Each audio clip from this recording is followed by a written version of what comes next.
Tonight, we are making an offer you can't refuse. We are diving into the smoky, dangerous, and morally gray world of the mob. I have scoured the archives to bring you 10 cult classic Mafia movies streaming free on YouTube.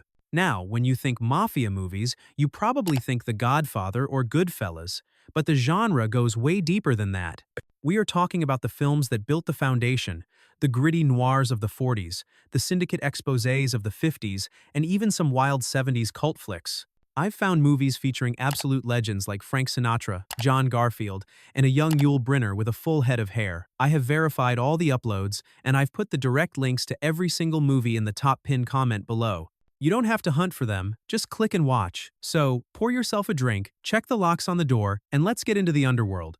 Number 10. They Made Me a Criminal, 1939. We are starting with a bang, a high-octane blend of boxing, noir, and redemption titled They Made Me a Criminal. Released in 1939, this film stars the legendary John Garfield as Johnny Bradfield, a cynical, cocky prizefighter who thinks he's on top of the world, but his world collapses in a single night. During a drunken party, he gets framed for a murder he didn't commit. Fleeing the police, he fakes his own death and hides out on a farm in Arizona. Here is the catch. He runs into the Dead End Kids, a group of rowdy, street-smart delinquents. He ends up becoming a reluctant mentor to them, but a relentless detective, played by Claude Rains, is hot on his trail, convinced that the boxer is still alive. First off, John Garfield is electric in this role.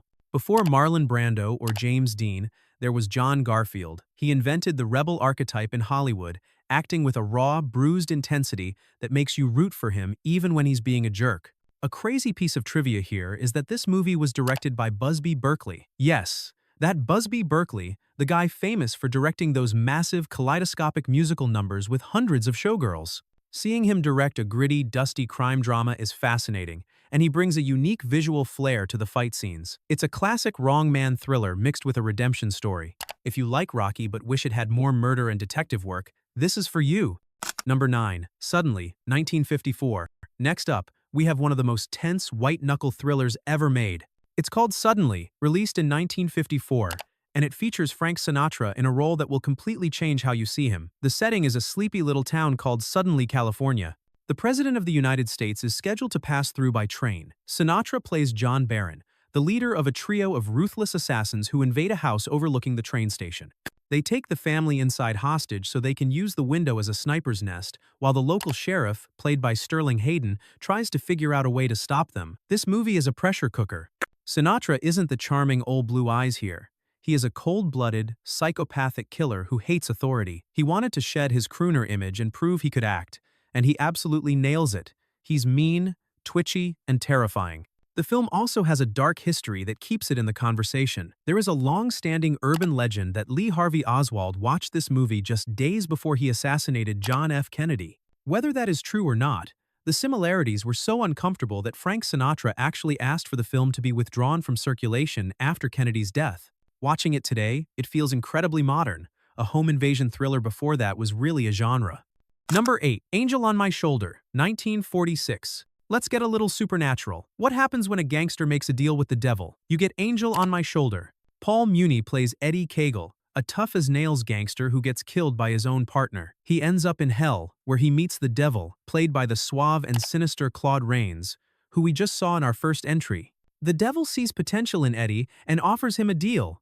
He can return to Earth to possess the body of a well-respected, goody-two-shoes judge. The devil wants to use the judge to ruin his reputation, and Eddie just wants revenge on the partner who killed him. This is a high-concept movie before that term existed, mixing fantasy, noir, and comedy.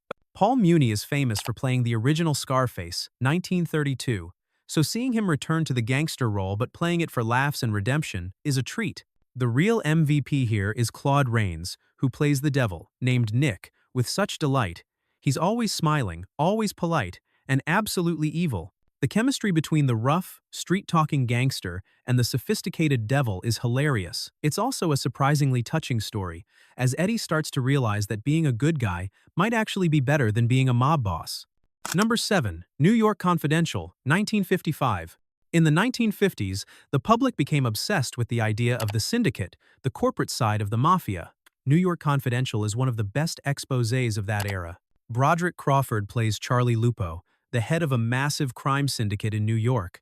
But Lupo isn't running around with a Tommy gun. He's running a business. He deals with senators, business deals, and corporate strategy. Richard Conte plays Nick Magellan, a hitman who is brought in to handle the problems that the lawyers can't fix. The drama kicks in when Lupo's daughter, played by a young Anne Bancroft, rejects her father's lifestyle, and the federal government starts closing in with a massive corruption investigation. This movie is gritty and feels ripped from the headlines because it was based on a non-fiction book by Jack Late and Lee Mortimer. It shows the Mafia not as a family, but as a machine that chews people up. Broderick Crawford is perfect as the sweating, stressed-out boss who realizes that all his money can't buy him safety. And let's talk about Anne Bancroft. Years before The Graduate, she brought a fiery energy to the role of the mob boss's daughter who tries to escape her family's shadow. It's a tragedy, full of high-contrast noir lighting and shots of 1950s Manhattan, offering a brutal look at the lonely top of the criminal food chain. Number 6. Gunman in the Streets, 1950. We are taking a trip across the Atlantic for this one. Gunman in the Streets, also known as Time Running Out, is a rare gem, an American noir filmed entirely on location in Paris. Dane Clark plays Eddie Roback, an American gangster who has escaped custody and is on the run in France. The entire French police force is looking for him. He is desperate to get out of the country, and he drags his former lover, played by the icon of French cinema, Simone Signoret, into his mess. Because this was filmed on the real streets of Paris in 1950, it looks incredible. You get these shadowy cobblestone streets, foggy bridges, and cramped apartments that you just can't replicate on a Hollywood soundstage. It feels claustrophobic and authentic. Simone Signoret is the standout here. She is one of the greatest actresses in history, playing the gangster's mole with so much depth and sadness. She knows Eddie is bad news, but she's trapped. Dane Clark gives a manic, desperate performance that really sells the panic of a manhunt. This film was actually shot in 2 versions simultaneously, one in French and one in English, and having a clean print on YouTube is a huge win for film buffs. Number 5. Lady Coco, 1975. Welcome to the 1970s. Lady Coco is a blast of fresh air on this list. While it fits into the blaxploitation genre, it's really a clever prison break witness protection thriller. Lola Falana stars as Coco, a woman serving time in prison for her involvement with a mobster boyfriend. The authorities offer her a deal, testify against her ex, and she walks free. She agrees, and they move her to a casino hotel in Nevada for protection before the trial. But her ex-boyfriend sends a hitman to take her out. The twist? The hitman isn't a stranger, it's someone she knows, turning the movie into a cat-and-mouse game in the snowy landscapes of Lake Tahoe. Lola Falana is absolute dynamite in this role. Known as the First Lady of Las Vegas for her showgirl career, she brings all that charisma to the screen. She's funny, smart, and tough, not just a victim waiting to be rescued, but a woman manipulating the situation to her advantage. The film also stars Gene Washington, yes, the NFL legend Gene Washington, as the cop assigned to protect her. He's surprisingly solid in the role, and the chemistry between them drives the movie. It's got that great 70s funk soundtrack, the fabulous fashion, and a plot that keeps twisting until the very end. Number 4. Babyface Morgan, 1942. Now for a palate cleanser. Not every mob movie has to be depressing. Babyface Morgan is a B-movie comedy that satirizes the gangster genre while being a pretty solid crime flick itself. Here is the premise. A major mob boss named Big Mike Morgan gets killed. His gang needs a new leader, but they want a puppet, someone they can control. They find out Big Mike had a son living out in the country named Edward Babyface Morgan, played by Richard Cromwell. Edward is a sweet, innocent country bumpkin who has no idea his dad was a criminal. The gang brings him to the city and installs him as the head of the Acme Protective Agency, which Edward thinks is a legitimate insurance business, but is actually a protection racket. The humor comes from him applying his wholesome country logic to mob warfare, accidentally outsmarting rivals who think he's a ruthless genius. It's a breezy, fun watch produced by PRC, a Poverty Row studio, which gives it a scrappy charm. It also stars Mary Carlisle and Robert Armstrong, who played Carl Denham in King Kong, as the exasperated mob lieutenant. If you want to see the lighter side of the underworld, this is a hidden gem. Number 3. Port of New York, 1949.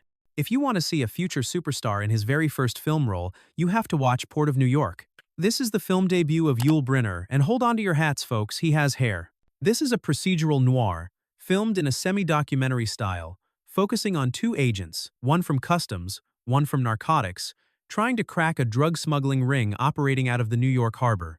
Yul Brynner plays Paul Vicola, the smooth, sophisticated, and deadly head of the ring. Even with hair, he has that intense, hypnotic stare that would make him famous later on. The film is notable for how it handles the subject of drug smuggling.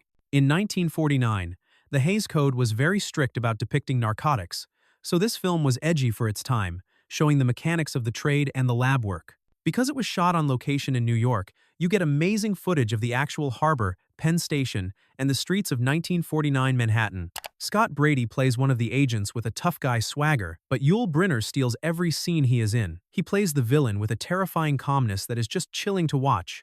Number 2. The Gambler and the Lady, 1952. We are heading to London for this one, courtesy of the legendary Hammer Films. Now, Hammer is famous for their horror movies, but before the monsters, they made some excellent gritty noirs. Dane Clark, making his second appearance on our list, plays Jim Forster, an American gambler running a successful illegal casino in London. He wants to go straight and climb the social ladder, falling in love with a British aristocrat, the lady of the title, and trying to leave his criminal past behind. But, as always in noir, the past won't let him go. His old gang from the United States wants a piece of his action, and his jealous ex-girlfriend starts causing trouble. It's a classic tragedy about class and ambition. Dane Clark is great as the guy who thinks money can buy respect, only to realize that the British upper class will never truly accept him. It's directed by Terence Fisher, who would go on to direct the most famous Hammer horror films, and you can see his sharp visual style developing here. It's tense, atmospheric, and features a brutal ending that pulls no punches. Number 1. Lookin Italian, 1994. We are jumping forward to the 90s for our final pick. This is an indie film that captures that post-Goodfellas boom of Mafia movies called Lookin Italian. The main reason to watch? It stars a pre-fame Matt LeBlanc. That's right, Joey Tribbiani himself. But don't expect how you doing here. He plays Anthony, an ex-mobster who has gotten out of the life and is trying to live quietly working in a bookstore. However, his life gets turned upside down when his hot-headed nephew, played by Jay Acavone, shows up, idolizing the gangster lifestyle and picking fights with the local mob. This is a fascinating slice of 90s independent cinema that also stars a young Denise Richards and the legendary singer Lou Rawls. It deals with the sins of the father trope, the idea that you can leave the mafia, but the mafia never leaves you. Seeing Matt LeBlanc in a dramatic, violent role is genuinely surprising if you only know him from Friends, but he handles the emotional weight really well. It's a lower-budget film, but it has a lot of heart and grit. And there you have it, 10 Mafia masterpieces that cost absolutely nothing to watch. From the streets of 1950s Paris to the casinos of 1970s Vegas, these films prove that crime doesn't pay, but it sure makes for great cinema. Remember, the direct links are waiting for you down in the top pinned comment. Do me a favor, pick one of these to watch tonight and let me know in the comments what you thought. Did Frank Sinatra scare you? Did Yul Brynner with hair freak you out? I want to hear about it. Don't forget to like and subscribe for more deep dives into the free movie archives. Keep your nose clean, and I'll see you on the next one.